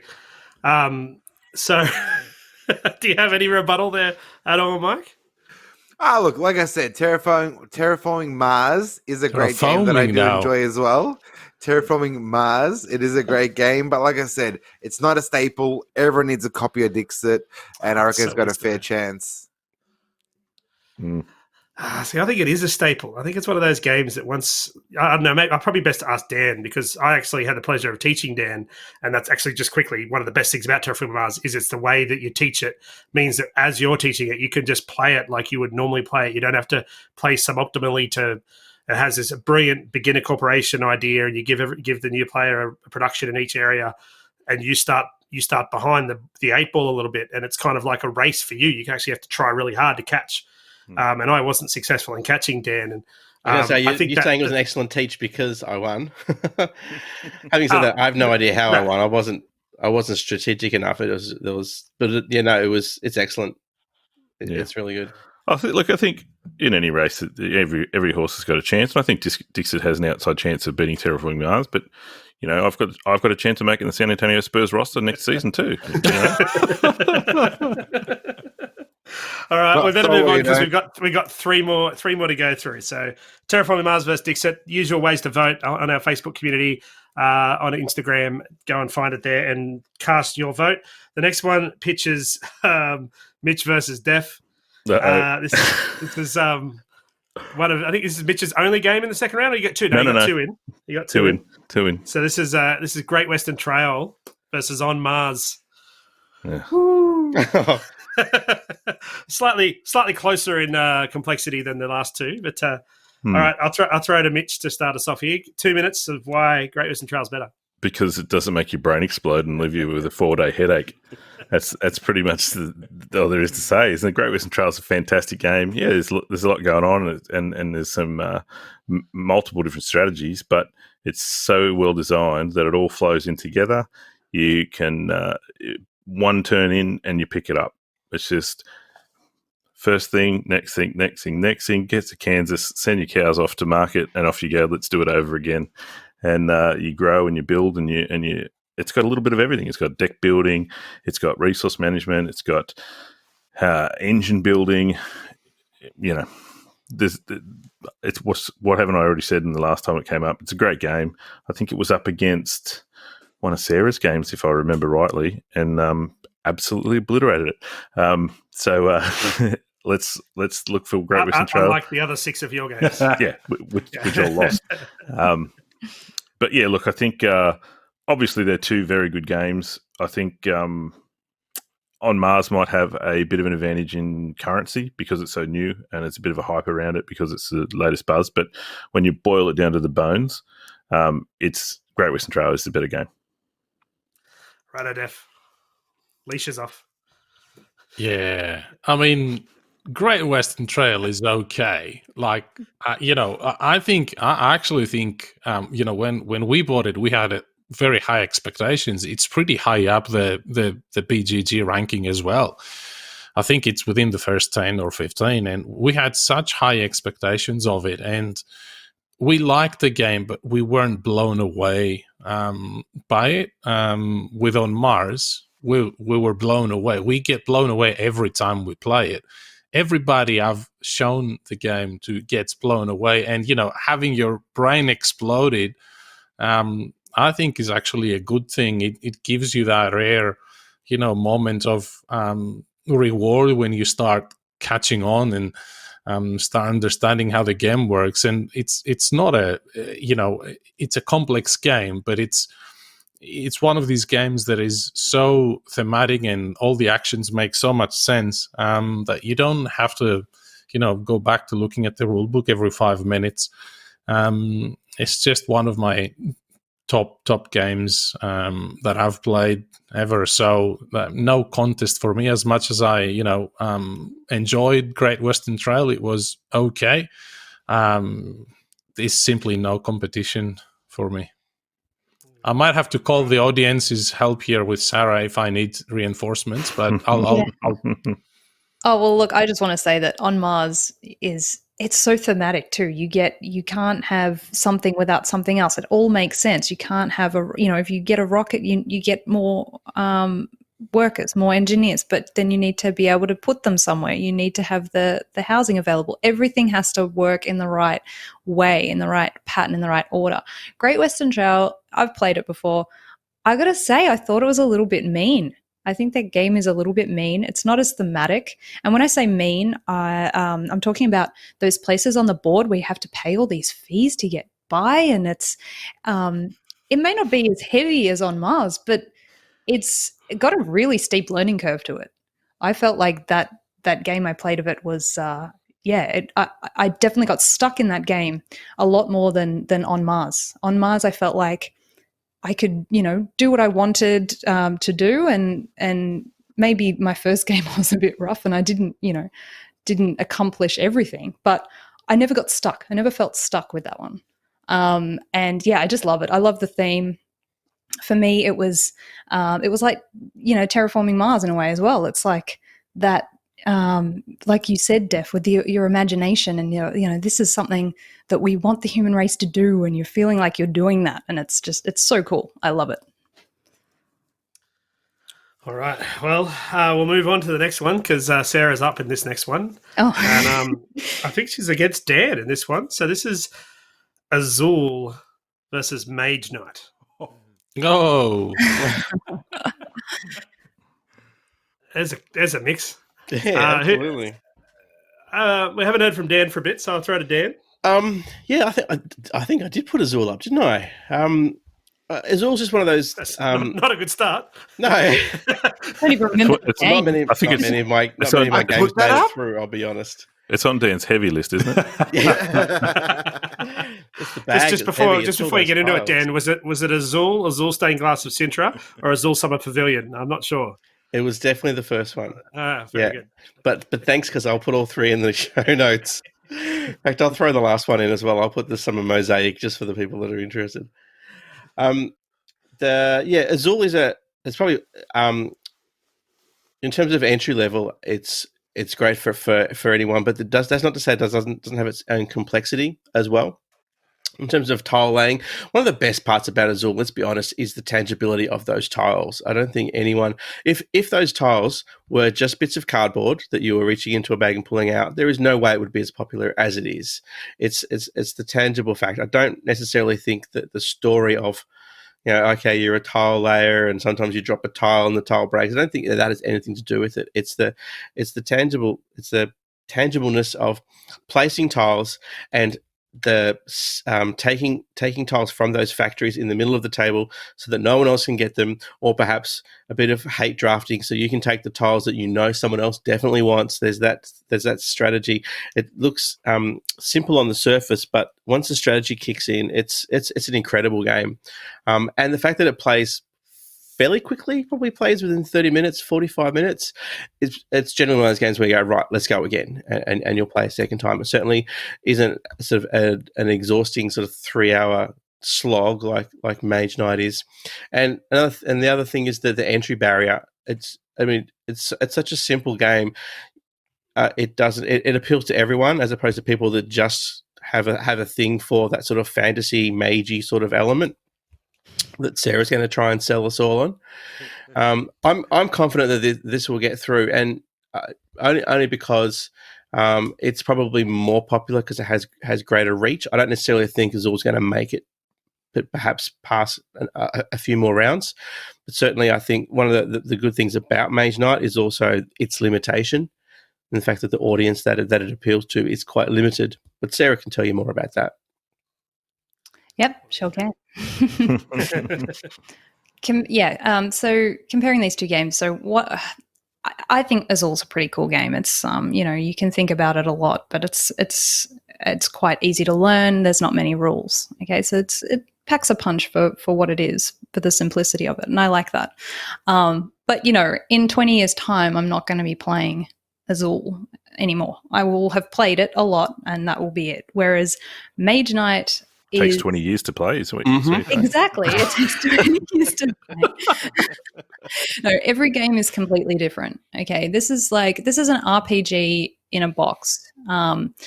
Mitch has talked about it before, being the best solo game you could play. You get so involved with your mage, and he's on an overworld map. There's so many things you can do. It's a sandbox game. You can go and delve into some dens and fight monsters there. You can fight mage towers and get more powerful spells, and there's just so many things you can do, and it's your choice to do them. And there's just an array of different scenarios that you could do. There's just no possible way of getting bored with this box. It's an amazing game, and it's one of those games where the more you put in, the more you get out. Yes, there's a lot of rules to begin with, but it's worth it. It's like any heavy game that I've played recently. The more you put in, the more you get out, and I think that Mage Knight will come through with the goods. I'll just say, as someone who cut their teeth in tabletop role playing games like Dungeons and Dragons and Pathfinder and whatever else, I've played Too Many Bones. Too Many Bones is probably my favorite game. I've played Gloomhaven. I've played any number of other fantasy-themed dungeon crawly type games. Mage Knight is, for me, the one that gives me the closest feeling to a tabletop RPG in terms of starting off with your character, growing them as you go along, sandbox type options in terms of what you can do, where you can go, what you're going to attack, recruiting followers and people to help you out and that sort of stuff, and then building up your experience levels and improving as you gain more cards and add more items and so on and so forth. That was what I took away from Mage Knight, is that it was the closest I've come to a proper tabletop RPG, which is close to my heart at least. But it's and without the dice, without that luck element too. It's got that really awesome card combat that I think inspired Gloomhaven a little bit, because I know Isaac Childress loves Mage Knight, so I think it might have played a part. That card play is just phenomenal. But this is why it's such a good comparison to have, because Azul is almost the opposite of Mage Knight, in that it's a game that you show to people who aren't into the hobby that it's it's not Monopoly, it's not Risk, it's not a roll and move. It's a very artistic game. It's a very tactile game, and you can get such satisfaction from laying those tiles, and it actually teaches you some advanced game mechanics like that hate drafting, like that I guess that tile placement type of thing where you're scoring them. So, and we all know some people have given us a bit of hard time with the comparisons of games in the bracket, but that's not what it's about. It's not about comparing the two games and saying which one's better. It's which one is your favorite. And you might have to make that hard decision. Like Sarah said, she really likes Azul, it's cool, but Mage Knight for her is better, and that's fine. And they're all going to lose to Arkham, so it doesn't matter.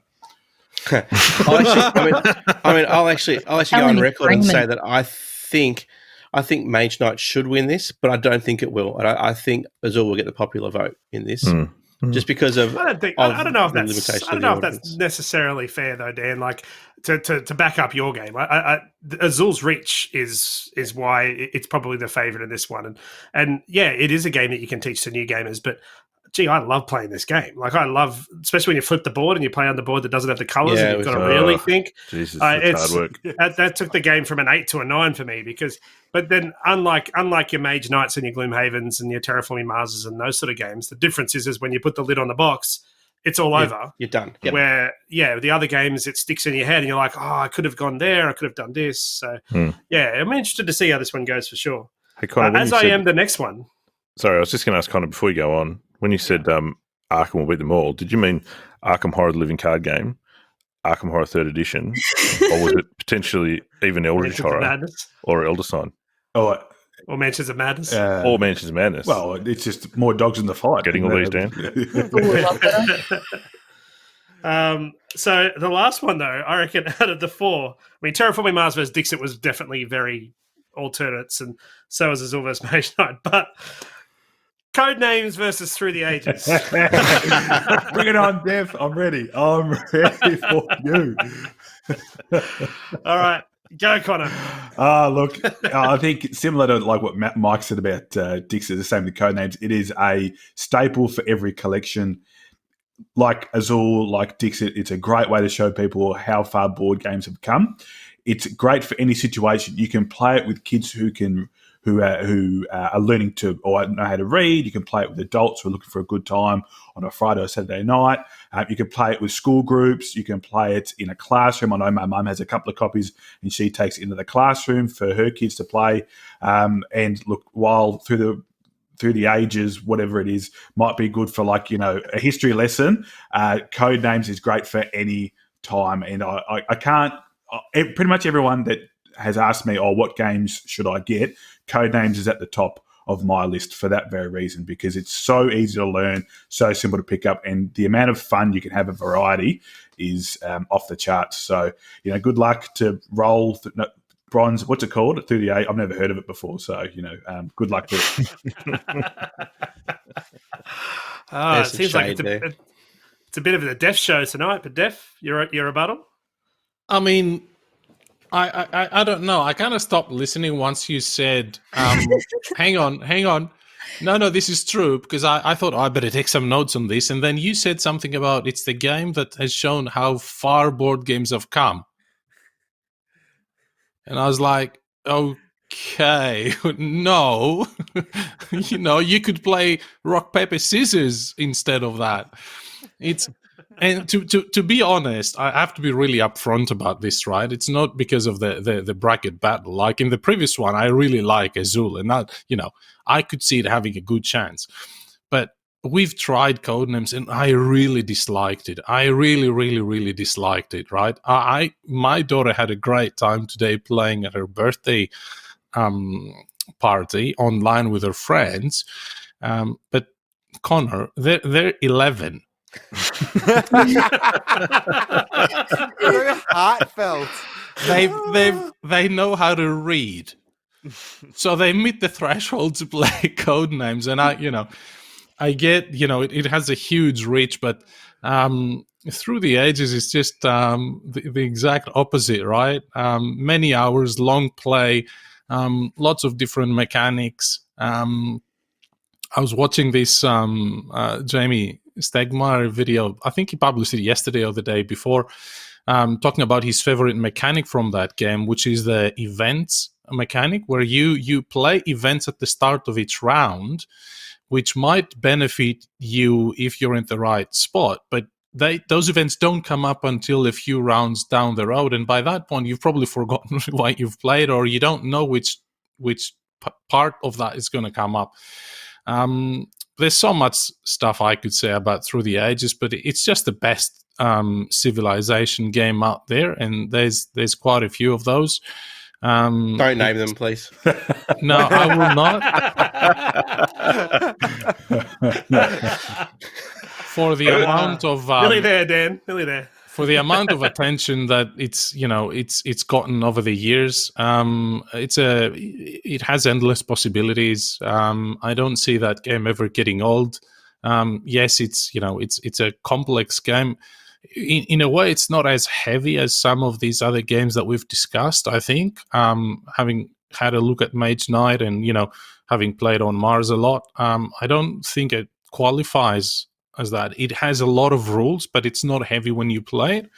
It's just the best civilization game out there. If you want, a challenge, and if you're looking for something to have great fun over a good amount of hours, You can't go wrong with Through the Ages.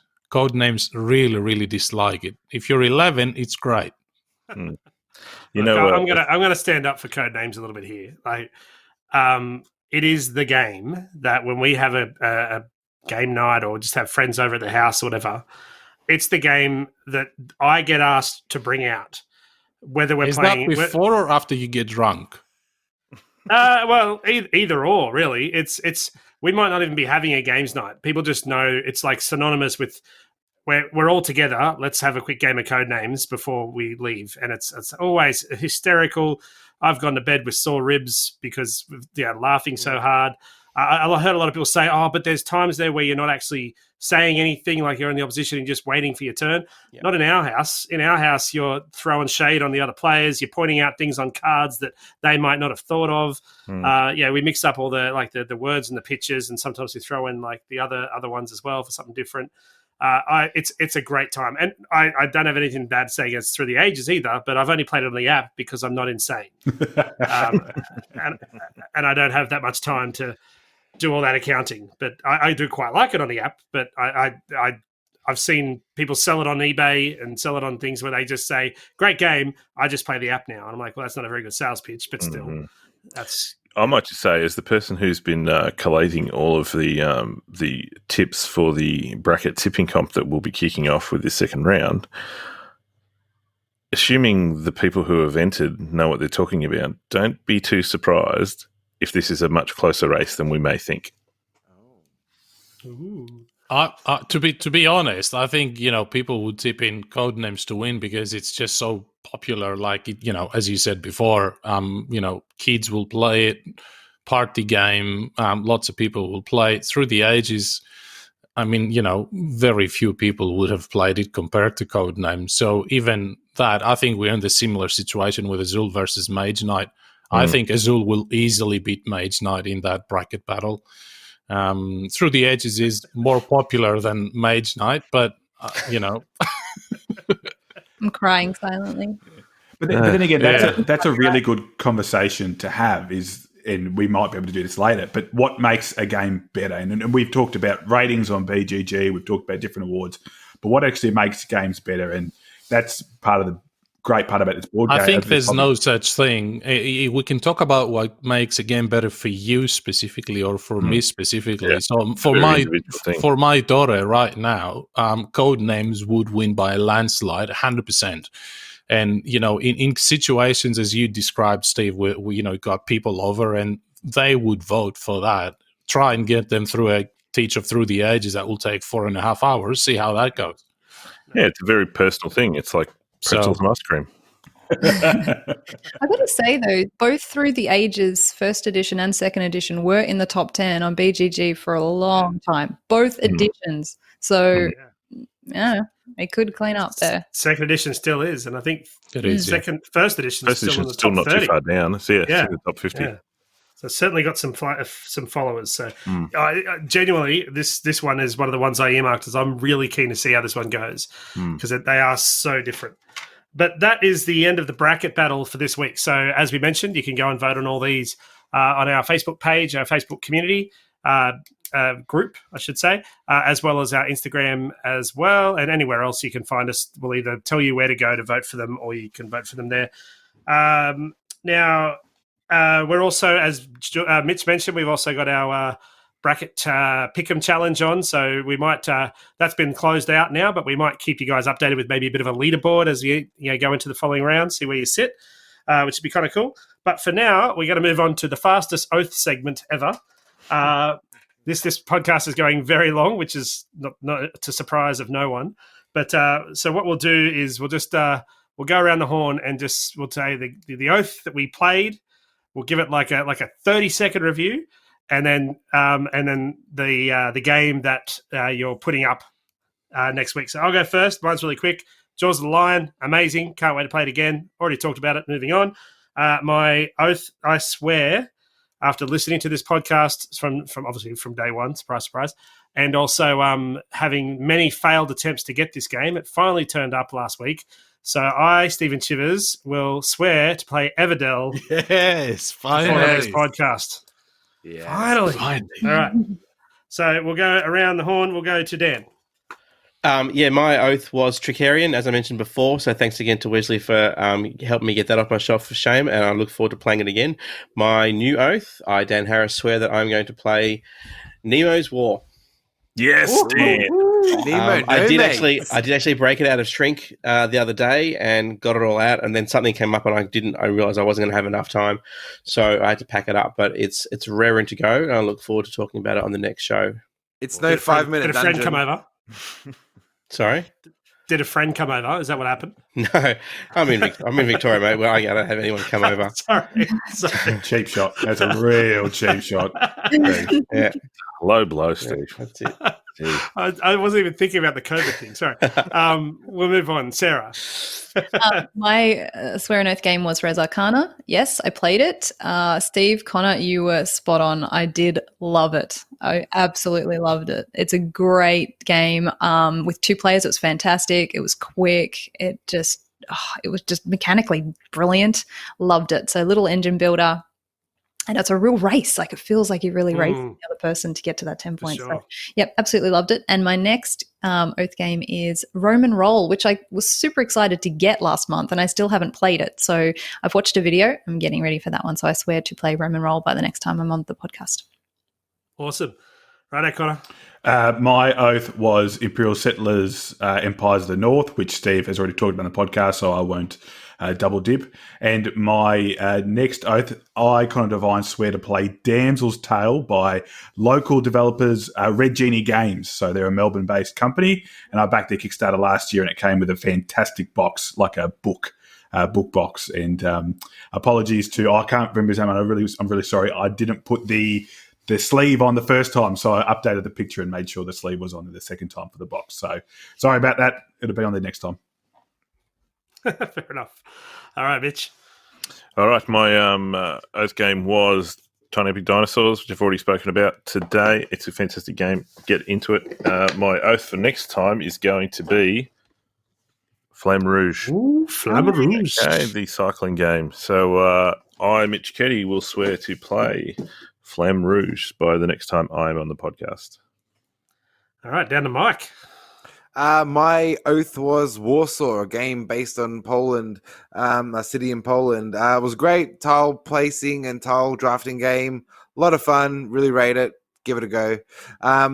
My next oath is my second ever Kickstarter that arrived, which is Marvel United. So I, Michael Ferrugia, will have played Marvel United by the next time I'm on the podcast. Very nice. Very keen to hear about that. And have all the minis painted by then too, Mike. Yeah, no worries. Yeah. And then we have Mr. Board Game Bracket, Def, to finish off. Yeah, my oath last time was Anachrony, which I've played. We've talked about it today. Great game, great theme. My new oath next time, I'm going to try and keep Mitch some company with discovering war games. So I'm going to try and play D-Day, the dice game, 2nd edition, which I've bought a few weeks ago. So I swear to play that game by the next time I'm on the podcast.